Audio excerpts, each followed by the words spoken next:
Hi ಎಲ್ಲರಿಗೂ ನಮಸ್ಕಾರ. ಇದು ನವರಾತ್ರಿಯ 8ನೇ ದಿನ ಮಹಾಗೌರಿಗೆ ಪೂಜೆ.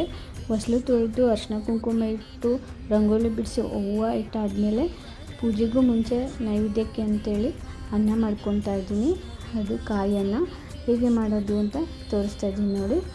ಸ್ವಲ್ಪ ಎಣ್ಣೆ ಹಾಕಿ ಸಾಸಿವೆ, ಜೀರಿಗೆ, ಮೆಣಸು, ಕಡಲೆಬೇಳೆ, ಕಡಲೆಬೀಜ, ಮೆಣಸಿನಕಾಯಿ, ಕರಿಬೇವು ಸೊಪ್ಪು ಇಷ್ಟನ್ನು ಹಾಕಿ ಫ್ರೈ ಮಾಡಿಕೊಂಡು ಒಂದು ಅರ್ಧ ಕಪ್ಪಷ್ಟು ಕಾಯಿ ಹಾಕ್ಕೊಂಡು ಅದನ್ನು ಕೂಡ ಚೆನ್ನಾಗಿ ರೋಸ್ಟ್ ಮಾಡಬಾರ್ದು, ಸ್ವಲ್ಪ ಲೈಟಾಗಿ ರೋಸ್ಟ್ ಮಾಡಿ ಬಿಸಿ ಅನ್ನ ಎಲ್ಲ ಆರಿದನ್ನ ಹಾಕ್ಕೊಂಡು ಮಿಕ್ಸ್ ಮಾಡಿದರೆ ಪ್ರಸಾದ ರೆಡಿ.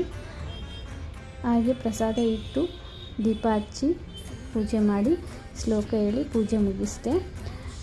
ಇವತ್ತು ಕಲರ್ ಬಂದು ಪಿಕಾಕ್ ಕಲರು. ನನ್ನ ಹತ್ರ ಆ ಕಲರ್ ಸರಿ ಇರಲಿಲ್ಲ, ಅದಕ್ಕೆ ಈ ಕಲರ್ ಸರಿ ಹಾಕ್ಕೊಂಡು ಪೂಜೆ ಮುಗಿಸ್ದೆ. ಈ ಮಿನಿ ಬ್ಲಾಗ್ ನಿಮ್ಗೆ ಇಷ್ಟ ಆಗ ಲೈಕ್ ಮಾಡಿ. ಇವತ್ತಿನ ಚಿತ್ರ ಮಹಾಗೌರಿದು. Thank you for watching.